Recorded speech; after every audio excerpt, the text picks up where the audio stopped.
Bonjour, je m'appelle Adelin Debert, je suis élu et je m'intéresse aux questions d'intérêt général. Et dans cette vidéo, j'aimerais aborder avec vous la question du courage politique.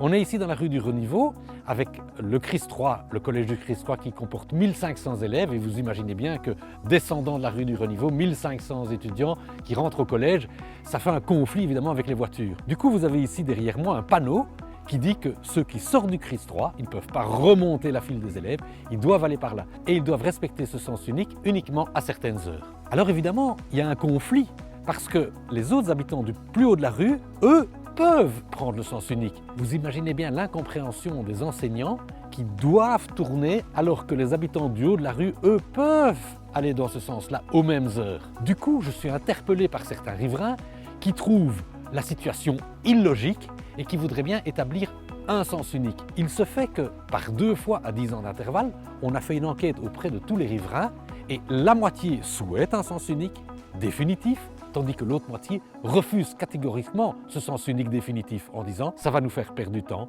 et ça va émettre plus de CO2 puisque chaque fois on va devoir faire d'immenses tours ». Alors la question c'est comment réagir? Il n'y a pas longtemps, une riveraine prend contact avec moi pour me dire « Monsieur Debert, prenez votre courage politique et imposez un sens unique définitif pour tout le monde, c'est beaucoup plus cohérent ». C'est vrai que c'est beaucoup plus cohérent, à n'aucun douter. Là-dessus, le sujet du courage politique est un peu difficile, je prends rendez-vous avec elle.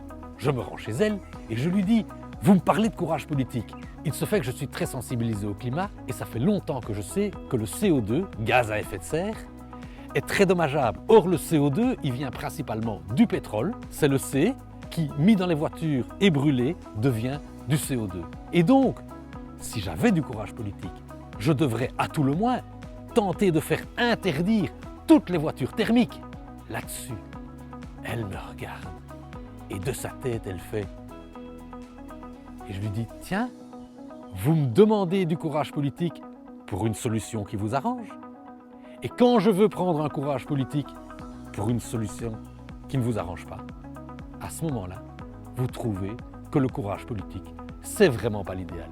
Et effectivement, exprimé comme je l'exprime, le courage politique, il semble arriver en contradiction avec la démocratie.